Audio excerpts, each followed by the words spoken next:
Rule 13, Arrest.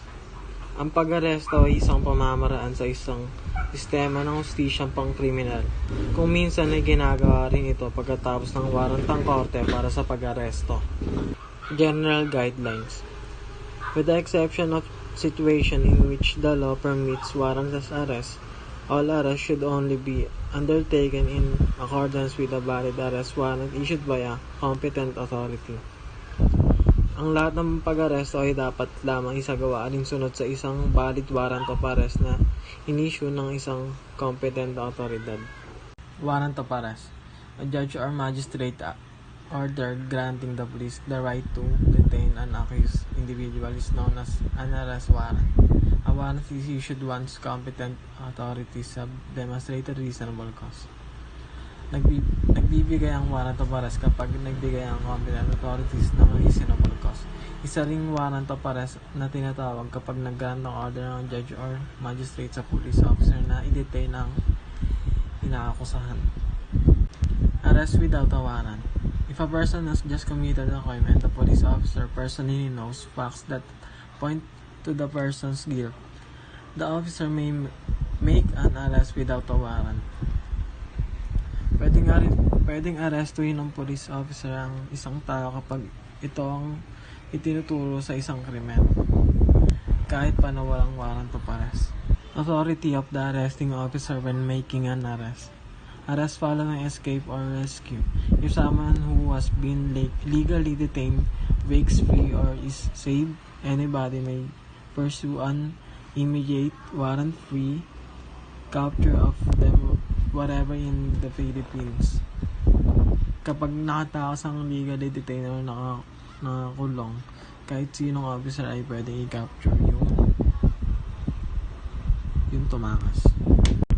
Procedures. Number 1. Check the warrant's legitimacy and ask the issuing court for an authorized copy. Number 2. When executing the warrant, the policeman needs to identify himself and provide valid identifications. Number 3. Show your power by acting against the individual who is going to be arrested. Number 4. If allowed access, the police officer may, after declaring his intention, enter any home or building where the subject of the arrest is or is reasonably suspected to be. Number 5. It is not necessary for the arresting police officer to have a copy of the warrant on him. The warrant will be presented to the arrested individual as soon as feasible if they request it. For the protection of the arresting officer, other people, and the detained individual himself, secure the person to be arrested and employ handcuffs. Number 7.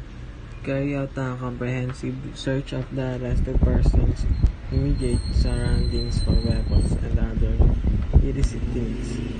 Number 8. Remind the individual who is going to be detained of his legal rights, such as the Miranda warning and the anti-torture warning. Number 9. There is no need to employ extra force when making an arrest. Number 10. Evidence that has been seized must be appropriately recorded, with the evidence's chain of custody being properly and unambiguously established. Number 11. Transport that apprehensive party to the police station for record keeping. Number 12. Return the warrant to the court where it was issued. Number 13. The arrestee to jail or prison following the issuance of a court-issued commitment order. Duties of the arresting officer. Except in specific circumstances, officers are required to notify the public of the basis for the arrest. Arrested persons are subject to an inquest and must be taken as soon as possible to the closest police station. When working with the suspects, officers are not allowed to utilize secret detentions, threats, or torture.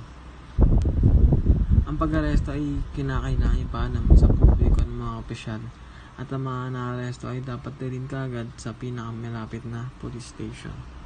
Physical examination of arrested person suspect. The person who has been arrested has the right to be notified of his right to request a physical examination by a qualified, independent physician of his choosing prior to being placed under custody. If he is unable to pay for a doctor of his own choosing, the state will appoint a qualified and impartial physician to a physician examination. If the individual arrested is a woman, a female physician will preferably treat her. Ang naaresto ay may karapatang malaman na mayroon siyang right na mag-request ng physical examination ng qualified physician bago sumailali sa custody, at kung wala siyang pambayad ng estado ang magtatala ng qualified ng impartial physician. Kung babaeng naaresto, mas mabuti na gamutin din siya ng babae na physician. Rule 14. Search and seizure. Allow enforcement agents examination of a person's home, vehicle, or business to find evidence that a crime has been committed. Requisites for the issuance of search warrant. The following condition must be met before a search warrant can be issued. There must be probable cause. The court must personally evaluate what constitutes public cause, and the judge must interview the complainant and any potential witness in writing and under oath or affirmation. Bago may labas ang warrant, may mga kondisyon na dapat matugunan. Dapat man probable cause, dapat ito ay personal na masuri ng korte, at dapat makapanayam ng judge ang potensyal na saksi para sumulat at sumailalim sa panunumpa o paninindigan. Validity of search warrant. After 10 days from the date of issuance, the search warrant issuing judge should check to see if a return has been made. If not, the judge should call the person to whom the warrant was issued and ask him to explain why a return has not been made. After 10 days mula sa petsa ng issuance, dapat suriin ng judge na nag-issue ng search warrant kung naibalik na ng taong nabigyan ng warrant. Kung hindi pa, ay dapat tawagan ito ng judge para ipaliwanag kung bakit hindi pa ito nababalik. Time of search. Unless the warrant specifically states that service may occur at any time of day or night, the warrant should be served during the day. Hanggat ang warrant ang walang naisasaad na ang serbisyo ay pwedeng mangyari sa kahit anong oras, ang warrant ay dapat mai-serve sa umaga. Application for search warrant. The submission of all search warrant application must be authorized by the Chief of Office. Every authorized application must be entered into a logbook that is properly kept for that reason, with the applicants and respondents' names, the offense's description, and the application date noted. Pag-submit ng mga search warrant ay dapat autorisado ng Chief of Office. Ang mga authorized na application ay dapat ilagay sa isang logbook na properly kept, kasama ng mga pangalan ng aplikante, respondent, at description ng pagkakasala at ng date ng application. Authority of police officers when conducting search. Governments give police the power to stop, search, detain, cite, and confront individuals in order to coerce them into following the law. This power can occasionally be used to apply deadly physical force. If the police abuse their power, everyone they are supposed to protect could have their civil right infringed. Binibigyan ng gobyerno ng mga polis sa kapangyarihan na mag-search, detain at kausapin ng mga individuals para sa pagpilit na sundin ng batas. Ang kapangyarihan na ito ay pwedeng gamitin paminsan-minsan at kung gustuin ng polis ang kapangyarihan na ito at ang pwedeng nilang pinoprotektahan ay pwedeng masira ang pangkarapatang sibil. Prohibited acts in the conduct of search by a virtue of a search warrant. If the police have reasonable suspicion that there is a crime being committed on the property, they wish to examine that the property contains evidence of a crime, they can ask a judge for a search warrant. Kung mayroong hinahanap ang pulisya na may krimen nangyari, maaari silang humingi sa judge ng search warrant. Inventory and delivery of property seized. To prevent interested parties from substituting the confiscated objects, it is necessary to provide the items to the court that issued the warrant together with the true and exact inventory of them that has been formally validated under oath.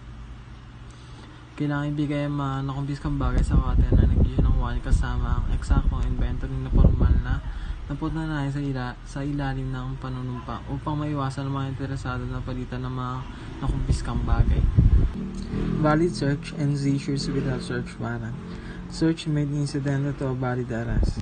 Without a search warrant, a person was been lawfully apprehended may be searched for potentially dangerous weapons or anything else that could be used or served as evidence of a crime. Search of moving vehicles. If the searchers have reasonable suspicions that the driver is a criminal or find evidence of illegal behavior within the vehicle they are looking for, they are required to halt the vehicle and perform a comprehensive search. Seizure of evidence in plain view. Anything that is clearly visible can be seized and could be used as evidence. When there is waiver of the right or there is consented search. In order for there to be a waiver of this constitutional right, the following conditions must be met. The right must exist. The party in question must have had actual or constructive knowledge of the existence of the right, and the party in question must have truly intended to give up the right. Search under stop and freeze rule. When a police officer notices odd behavior that leads him to believe the criminal activity is occurring, he is entitled to stop, question, and pat a civilian on the street in order to search him for weapons. Emergency and exigent circumstances. When there are exigent and emergency circumstances, a search warrant may be dispensed with, provided that the police have reasonable suspicions that a crime is being committed and that they are not able to ask for one from the courts due to their closure. Tipped information. The provided information is sufficient to establish probable cause for a warranted search and seizure if the police officer have good reasons to suspect that the persons are involved in unlawful activity. Rule 15. Investigation by the Territorial Police Unit after an armed confrontation. Responsibility of the Territorial Police Unit. A territorial police force is in charge of an area defined by sub-national borders, as opposed to other police organizations that deal with the entire country or a particular type of crime. Ang mga territorial police force ay in charge sa mga area sa national borders kumpara sa ibang mga organisasyon ng pulisya na nakikitungo sa buong bansa o isang uri ng krimen. Scene of the crime operation. SOCO team to process the crime scene. The scene of the crime operation. SOCO team will be called in the right way by the concerned police unit to handle crime scene processing. Agad na tatawagan ng kinukunong unit ng pulisya ang crime operation or SOCO team upang hawakan ng pagproseso ng crime scene. Mandatory examination of firearms is confiscated during police operation. In the event that the prosecution demands the firearm be turned in person, the investigating investigator must request from the prosecutor or the court that the subpoena be delivered to the crime laboratory that issued the firearms receipt. Inquest proceeding necessary when the suspect dies. The PNP's inquest procedures stipulates that the team leader of the operating unit shall submit the incident for inquest before the duty inquest prosecutor prior to the removal of the body from the scene, except in areas where there are no inquest prosecutors, in cases of armed confrontation where a suspect dies. Rule 16. Judicial Affidavit Rule. Application of rule to criminal actions. The application of regulation to criminal behavior entails upholding the laws put in place to preserve social order and safeguard the community. Contents of judicial affidavit.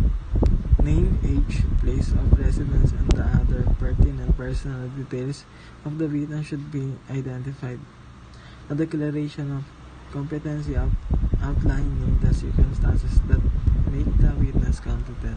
Sworn attestation of the lawyer. The process of attesting a formal document involves both witnessing and signing it to confirm that the parties is bound by its terms actually signing. An official legal recognition of a document's authenticity and the confirmation that the right procedures were followed is called an attestation.